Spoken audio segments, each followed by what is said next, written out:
My Hero Academia, Chapter 193, titled Traces, sees the continuation of Izuku's dream into the memories of the original holder of One for All. And when he looks further in to previous holders, some he's able to see fairly clear, such as, Nana Shimura and a few others.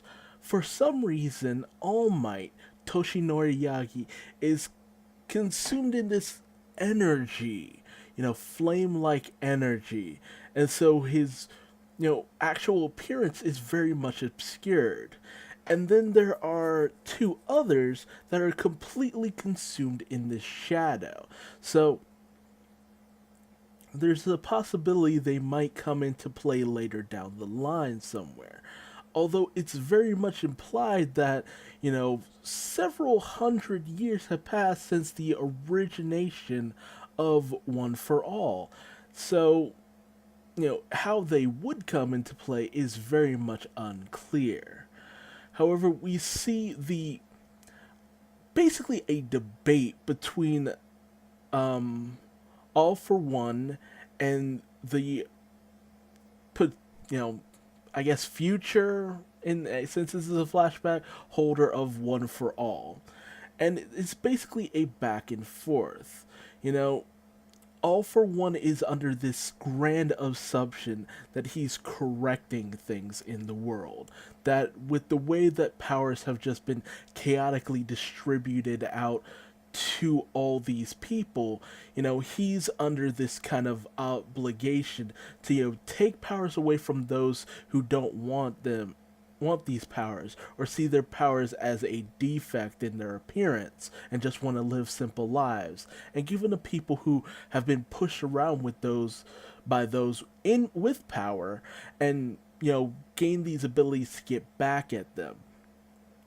However, the younger brother sees it as basically he's just doing it in order to, put these people under his under the older brother's subservience. There's this, debt they now owe them for, giving them power or giving them their lives back.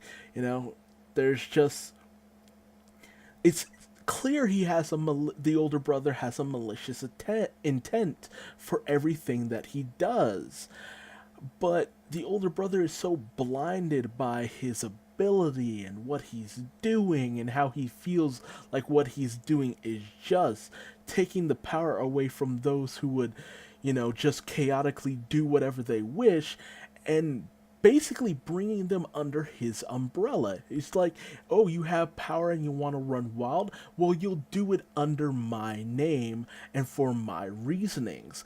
And if you choose not to, you'll be destroyed. And you see him take down an entire faction with this. And as the brother tries to rise up against it, in any way possible, he's subdued by the dude's followers who are, completely devoted to the older brother. You know, there's, yes, there was chaos, but he's taking power away from certain people and just allowing civilians to get their revenge and basically come out and kill others. It's, he holds too much power and he obviously sees himself as a god. There's a god complex there. The older brother is just too wrapped up in his abilities to really see them for what they're worth. And the younger brother notices that. The younger brother sees him as the villain that he is. However, the older brother says, I'm not a villain, I'm just a realist. With these powers, only certain people should have it. And he feels that the people that he chooses should be the people with the power, the people under his control. And why he's so desperate to convince his brother of this is very much kind of lost on me to a certain degree. It doesn't quite make sense. Why does he obsess over bringing his brother over to his side? the older brother is just too obsessed with this and just wants too much for his younger brother to be involved, even to the point of just locking him away. And the younger brother chooses just not to eat and, you know, grows thin and incapable. And he just sees what his older brother is doing as the act of a villain who will ultimately be defeated one day. And then you see the older brother grab his younger brother and give him the power of one for all. And it's very unclear as to why he does this to his brother, to give his brother the power to pass on powers. You know, at least I think that was it. It's been a while since I've gotten clarification on how One for All really came to be. But, you know, there's just a very massive leap in logic, and I feel we need a little bit more context to fully understand what went on between these two brothers that caused this situation to about. It just it doesn't add up in a lot of places, and Izuku just sees these events unfold without being able to interact with them until ultimately, you know, the memory fades and he gets kind of this faded message from the original holder, just being like, I wish I could have shown you more. I see that you're only able to do 20%. Um, but I just want you to know you're not alone. You know, cue the Michael Jackson song, You Are Not Alone, and all that good stuff. And you have Oyama wake up to this massive sound, and you find that Deku basically had this like surge of power, like the full cowling, but like it almost looks to an even more intense degree, and it's just covering his right arm, and you see his room that's just a total wreck. So what the original holder did to Izuku, or what he unlocked in Izuku, is very much a question here. There's just, you know, we get some answers to a certain degree, and I use that term loosely, but we get a massive amount of questions. Like, how long has this been going on? I think there was a side chapter released in preparation for the movie where it's just like you have Gran Torino mentioning to a young All Might that, you know, All for One has been around for like over 100 years. This is an ancient enemy, much older than we had thought. So there's just a lot more to everything here than we've actually been shown. There's a it just kind of shows that there is a greater distance to the end goal than any of us could have really thought, because there's a lot to uncover here. So much has just keep being built up to the point where it's just like, man, I can't wait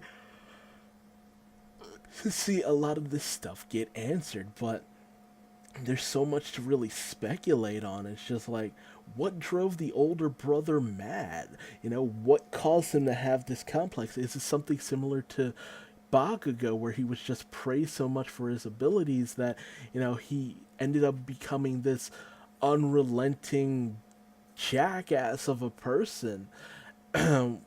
Why did he, you know, why did he choose to go into this direction with his abilities? Why was he so unwilling to just hear his brother out about, you know, the use of his powers? Why was there no control placed over this guy before he gained as much power as he did?